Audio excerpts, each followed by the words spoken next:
কি সবার ঘুম ভাঙলো? আমাদের তো সেই 4টের সময় ঘুম হয়ে গেছে, কারণ হোয়াইট পার্ল ধরার ছিল যে। মানে বলতে চাইছি আমরা যে ম্যাক্রুজটা করে হ্যাভলক যাব তার কথা। Day 3 from Andaman with love. সুপ্রভাত বন্ধুরা। ম্যাক্রুশ সকাল 6টা, 8টা, 9টা এবং 11:30 এই 4টে টাইমে ছাড়ে। আমরা 6টারটাই প্রেফার করলাম, কারণ ঠান্ডা ঠান্ডায় যাওয়া যাবে এবং তাড়াতাড়িও পৌঁছাবো। পোর্ট ব্লেয়ার থেকে হ্যাভলগের দূরত্ব 72 থেকে 75 কিলোমিটার, যেটা পৌঁছতে ম্যাক্রুজের সময় লাগে 2.5 থেকে 3 ঘন্টা। মানে অ্যারাউন্ড 9টা থেকে 8:30 থেকে 9টার মধ্যে আমরা হ্যাভলকে নেমে যাব। আর ম্যাক্রুজের টিকিটের মূল্য হলো 800 টাকা করে পার হেড এবং ফুললি এসি। আমাদের টিকিটের মূল্য ভেবে কোনো লাভ নেই, কারণ পুরোটাই যে প্যাকেজের মধ্যে। আমরা অলরেডি কিন্তু অনেকটা পথই এগিয়ে এসেছি, আর কিছুটা সময়ের অপেক্ষা, তারপরেই আমরা পা দেবো হ্যাভলক আইল্যান্ডে। ইয়েস, আমরা নেমে পড়েছি হ্যাভলকে। We are waiting now for luggage. Luggage নিয়ে সোজা গাড়ি ধরবো। গাড়ির ড্রাইভার দাদার সঙ্গে কথা হয়ে গেছে, সে ওয়েট করছে পোর্টের আউটসাইডে। গাড়ি নিয়ে সোজা হোটেলে। সুন্দর প্রাকৃতিক পরিবেশের মধ্যে কিউট কিউট কটেজ। আগামী 27 থেকে 28 ঘন্টা আমরা এখানেই থাকবো। এখন ঘড়িতে বাজে 10টা। একটু ফ্রেশ হয়ে নিই, 1:30টার সময় লাঞ্চে দেখা হচ্ছে। জাস্ট যাবো আর আসবো। কথা মতো লাঞ্চের টেবিলে হাজির হয়ে গেছি। আজকের লাঞ্চে রয়েছে গরম গরম ভাত, মুসুর ডাল, সাবুর পাঁপড় ভাজা, ওটা আসছে, আলু ছোলা দিয়ে মোচার তরকারি আর ডিমের ডালনা। চটপট লাঞ্চটা সেরে নিতে হবে, বুঝলেন? যাবো যে আজকের প্রথম দর্শনীয় স্থান দেখতে, তাই বন্ধুরা প্রেজেন্ট করে নিবেদন করছি এশিয়া র্যাঙ্কিংয়ের 7th বিচ, সবচেয়ে cleanest beach in India, Radhanagar beach. এটি বিখ্যাত ভারত মহাসাগরের টার্কিশ ব্লু জল এবং এর সাদা বালির সমুদ্র সৈকতের জন্য। 2020 সালে এই বিচটি ব্লু ফ্ল্যাগের সম্মান পেয়েছে। ব্লু ফ্ল্যাগ তাদেরই দেয়া হয়, বা এই সম্মান তাদেরই দেয়া হয় যে সমুদ্র সৈকত পরিষ্কার, যেখানে চান করাটা সুবিধাজনক, নিরাপদ এবং স্বাস্থ্যকর, তাদেরই একমাত্র ব্লু ফ্ল্যাগের সম্মান দেয়া হয়। বন্ধুরা, এর মধ্যে একটা ছোট্ট ইনফরমেশন আপনাদের সঙ্গে শেয়ার করে নেব, যেটা শুনলে হয়তো আপনাদের আনন্দ এবং ভালো দুটোই লাগবে। হ্যাভলক আইল্যান্ডের এই নামকরণটি হয়েছে কিন্তু ব্রিটিশ জেনারেল স্যার হেনরি হ্যাভলকের নাম থেকে, কিন্তু 2018 সালে আমাদের প্রধানমন্ত্রী নরেন্দ্র মোদী মহাশয় এর নাম চেঞ্জ করেন এবং নাম রাখেন স্বরাজ দ্বীপ।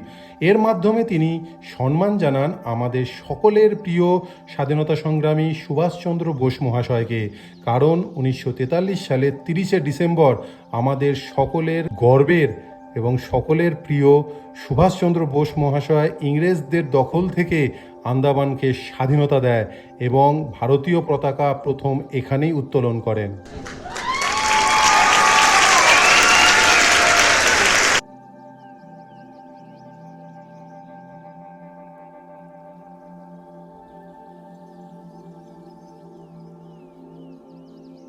ফর সুইট মেমোরি প্রচুর ফটো তুলেছি, এবার যে দিল সমুন্দর করতে হবে।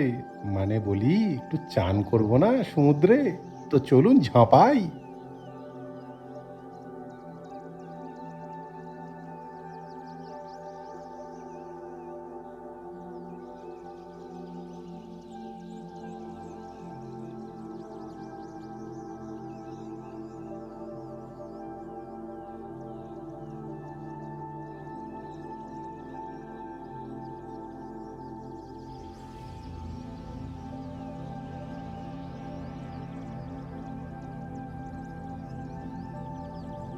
চান কমপ্লিট, আমরা পুরো ফ্রেশ হয়ে রেডি হয়ে নিয়েছি। এবার যে ফিরতে হবে হোটেলে, কিন্তু যাবার আগে একটা যে নৈসর্গিক দৃশ্য এখনো দেখা বাকি রইল।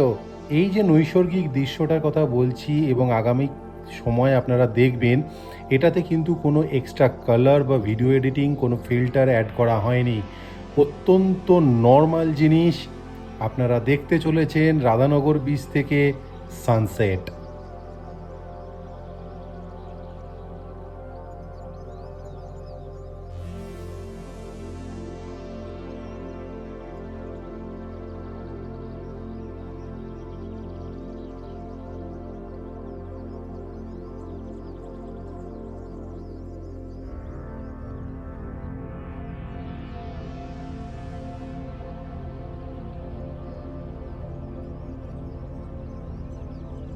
পূর্ণিমার রাত, ফুরফুরে দক্ষিণা বাতাস, নিস্তব্ধ চারিপাশ, অসাধারণ সুন্দর শোনা যাচ্ছে ধিমে তালে ঝিঝি পোকার ডাক।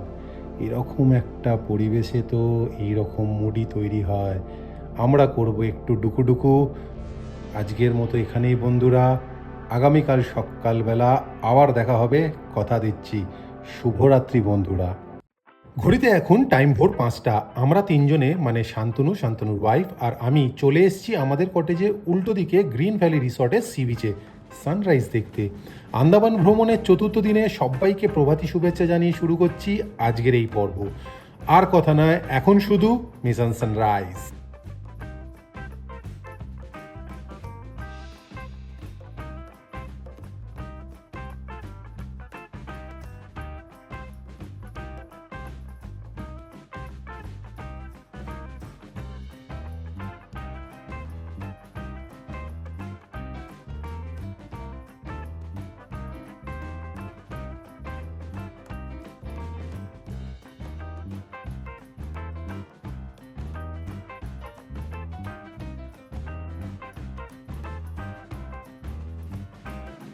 অসাধারণ, মন্ত্রমুগ্ধকর, আমি তো স্পিচলেস।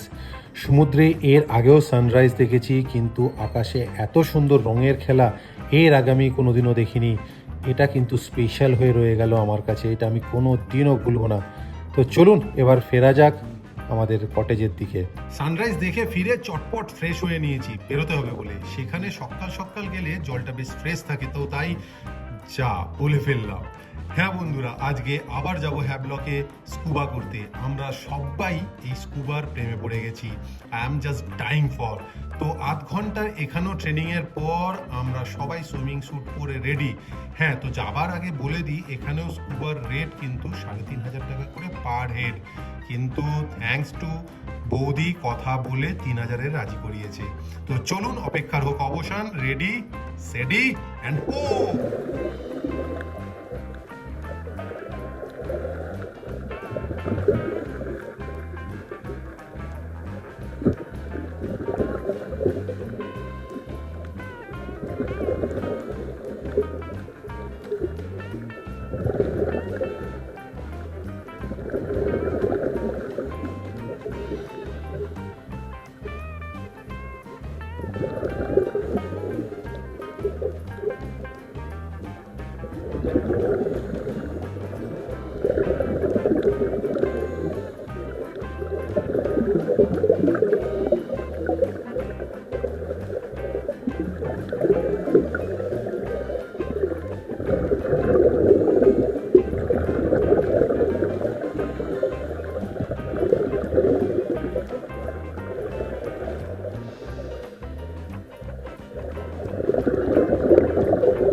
স্কুবা করে ফিরে একটা সলিড ব্রেকফাস্ট করে কটেজটাকে ছাড়লাম এবং গাড়ি নিয়ে 10 মিনিটের দূরত্বে চলে এলাম কটেজের থেকে কালাপাত্থার বিচে। এর এই রকম নামকরণের কারণ হলো, মূলত এই বিচে বিশাল বড় বড় কালো কালো পাথরের চাই এখানে সেখানে পড়ে আছে, তাই আশেপাশে গ্রামের লোকেরা এই সি বিচটার এরকম নাম দিয়েছে। তবে যাই বলুন না কেন, ফটোশ্যুটের জন্য জাস্ট গোলা জায়গা।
কালাপাত্থার বিচে মনের আশ মিটিয়ে ছবি তুলে চলে এসেছি হ্যাভলক পোর্টে। নীল আইল্যান্ডে যাব যে, ওই যে আমাদের ম্যাক্রুজ আসছে, নিয়ে যাবে নীলে। হ্যাভলক থেকে নীলের দূরত্ব 50 কিলোমিটার, 45 মিনিট থেকে 1 ঘন্টা লাগে পৌঁছোতে। এখন ঘড়িতে বাজে 11:30, মানে ধরুন না 12:30 নাগাদ নেমে যাব আমরা নীলে। নীল আইল্যান্ড, নীল আইল্যান্ডের নামকরণটা কিন্তু হয়েছিল ব্রিটিশ ব্রিগেডিয়ার জেনারেল জেমস নীলের নামে, যিনি 1857 সালে সিপাহী বিদ্রোহের সময় ইস্ট ইন্ডিয়া কোম্পানির হয়ে যুদ্ধ করেছিলেন। তবে 2018 সালে আমাদের ভারতবর্ষের প্রধানমন্ত্রী সুভাষচন্দ্র বসুর প্রতি শ্রদ্ধা জানাতে এই আইল্যান্ডের মানে নীল আইল্যান্ডের নামকরণ করেন শহীদ দ্বীপ বলে। কেননা 1943 সালে ব্রিটিশদের হাত থেকে আন্দামান নিকোবরকে স্বাধীনতা দেওয়ার পর নেতাজি সুভাষচন্দ্র বসু আন্দামান দ্বীপকে শহীদ এবং নিকোবর দ্বীপকে স্বরাজ দ্বীপ হিসাবে নামকরণ করেছিলেন। সেই জন্য 12:20 আমরা পৌঁছে গেছি নীলে। গাড়িও পোর্টের বাইরে অপেক্ষা করছে আমাদের জন্য। এই ছবি টবি তোলা হলো, এইবার আমরা বেরোবো। গাড়িতে উঠতে না উঠতেই দাদা বলল যে হোটেলে লাগেজটা রেখেই কিন্তু বেরিয়ে আসবেন। এখন লো টাইড চলছে, হাই টাইড চলে এলে কিন্তু এই বিচটা দেখতে পারবেন না। আবার কালকের জন্য ট্রাই করতে হবে। সোজা চলে গেলাম হোটেলে। যতই হোক একটু ছবি টবি তোলা হলো। না, অনেক দেরি হয়ে গেছে, এবার বেরোতে হবে ভাই, চলো। বন্ধুরা, আমরা আজ চলে এসেছি নীল আইল্যান্ডের আজকের প্রথম দর্শনীয় স্থান লক্ষণপুর বিচ 2 এর ন্যাচারাল রক ব্রিজ এবং ন্যাচারাল অ্যাকোরিয়াম দেখতে। এইটা হলো ন্যাচারাল রক ব্রিজ।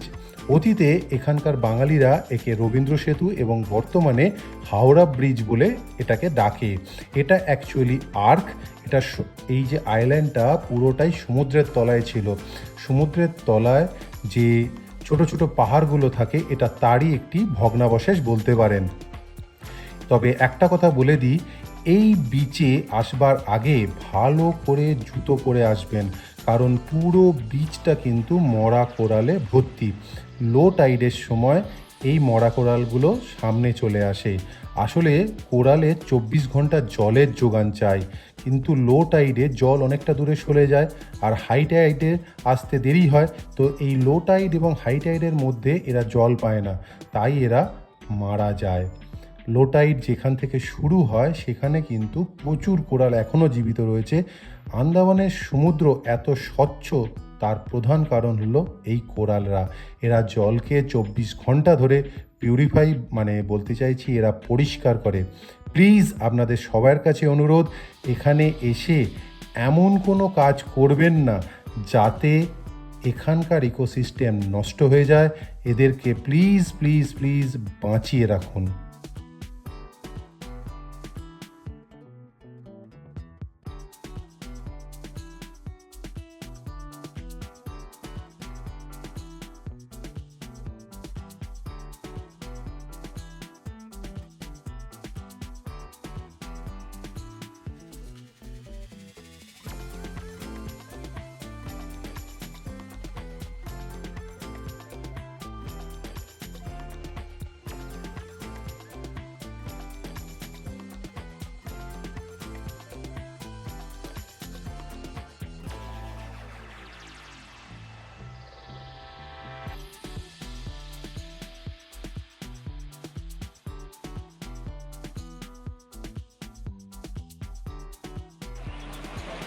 স্টারফিশ তো অনেক ছোট হয়, মানে এগুলো বালিতে হয়, এগুলো পা অনেক মোটা মোটা হয়, মুভমেন্ট হয় না। এই স্টারফিশ কোরালের ভিতরে হয়, বিটের স্টার।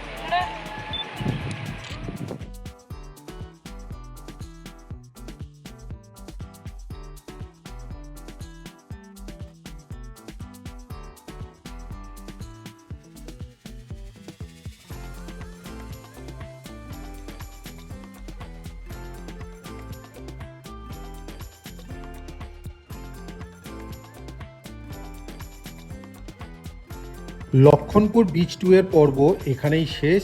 পেয়েছে খুব জোর খিদে, বুঝলেন তো। খাওয়া দাওয়ার পর আবার ফিরে আসছি। খেয়ে দিয়ে নাচতে নাচতে আমরা চলে এসেছি আজকের দ্বিতীয় দর্শনীয় জায়গা লক্ষণপুর বিচ 1।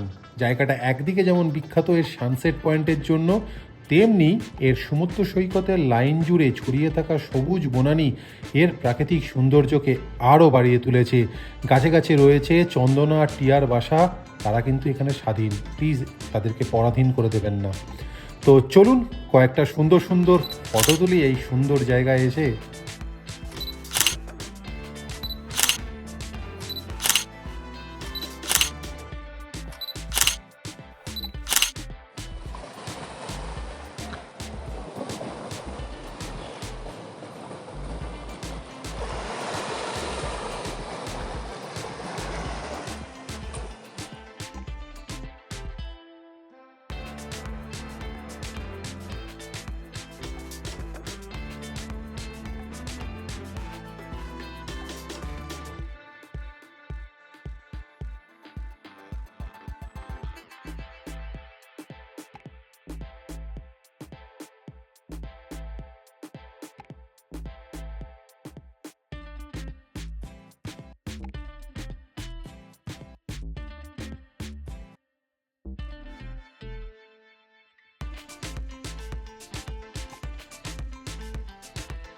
আর একটা অসাধারণ সন্ধ্যা উপভোগ করলাম লক্ষণপুর বিচ ওয়ানে।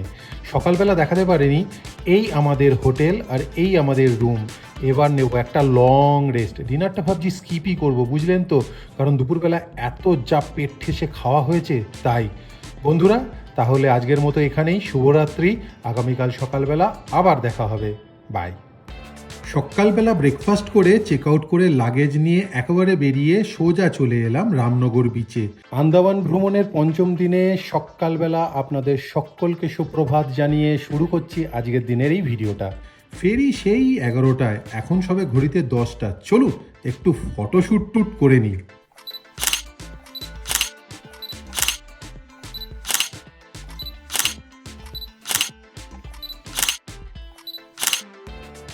ওই যে ম্যাক্রুজ আসছে, এবার নীল ছেড়ে যাওয়ার পালা পোর্ট ব্লেয়ারের উদ্দেশ্যে। টোটাল 53 কিলোমিটার রাস্তা, যেতে 3 ঘন্টা কিন্তু সময় লাগবে, মানে 11টায় ছাড়লে আমরা 2টায় পৌঁছে যাব। ম্যাক্রুজ আমরা যে এতবার চললাম এখনও পর্যন্ত কিন্তু পাংচুয়াল অন টাইম আমাদের কিন্তু পৌঁছে দিচ্ছে। তবে যাবার আগে বলে যাই, হ্যাভলক হোক বা নীল, এই দুটো আইল্যান্ডেই কিন্তু স্কুটি বা বাইক ভাড়া পাওয়া যায়। মানে আপনি যদি সারাদিনের জন্য স্কুটি ভাড়া নেন তার জন্য আপনাকে 450 টাকা দিতে হবে। ডকুমেন্ট হিসেবে আপনাকে দিতে হবে আপনার লাইসেন্সটা। আর আপনারা যে হোটেলেই থাকুন না কেন তাদেরকে বললে তারাই ব্যবস্থা করে দেবে। তো এগোই এবার দুগ্গা দুগ্গা বলে পোর্ট ব্লেয়ারের উদ্দেশ্যে। নীল থেকে ফিরে হোটেলের রুমে এসে লাঞ্চ করে আবারও বেরিয়ে পড়লাম ক্রোকোডাইল আইল্যান্ড বা মুন্ডা পাহাড়ের উদ্দেশ্যে। পোর্ট ব্লেয়ার থেকে আনুমানিক আধ ঘন্টা থেকে 45 মিনিট লাগে পৌঁছতে। এই পাহাড়টির নাম বিরসা মুন্ডার নামে রাখা হয়েছে। ফরেস্ট এরিয়া যেহেতু, এখানে প্রচুর বিভিন্ন প্রজাতির পাখি তো দেখতে পাবেনই গাছে, সঙ্গে বাঘভাল্লুক নেই, তবে জলে আছে সামুদ্রিক কুমির, এবং যেহেতু জঙ্গল এরিয়া সেহেতু এখানে কিন্তু সাপখোপও আছে। তবে চোখ কান খোলা রাখলে এই জায়গাটাও কিন্তু অভূতপূর্ব সুন্দর।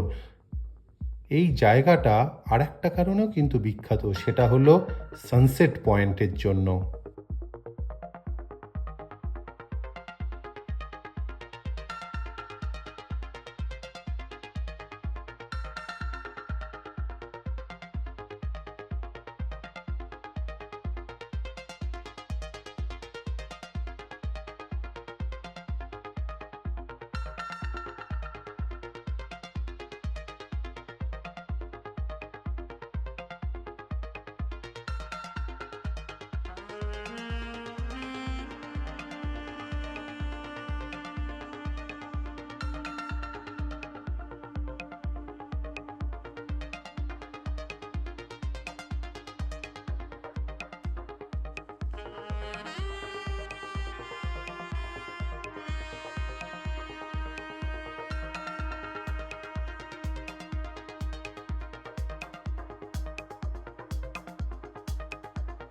একটা সুন্দর সানসেট দেখে 5th ডে আমাদের শেষ হলো। আজকের মতো এখানেই বন্ধুরা, এবার আমাদের হোটেলে ফিরতে হবে। আগামীকাল সকালবেলা মানে ভোর ভোর আপনাদের সঙ্গে আবার দেখা করব, এই কথা দিয়ে আজকের মতো বিদায় নিচ্ছি। বাই।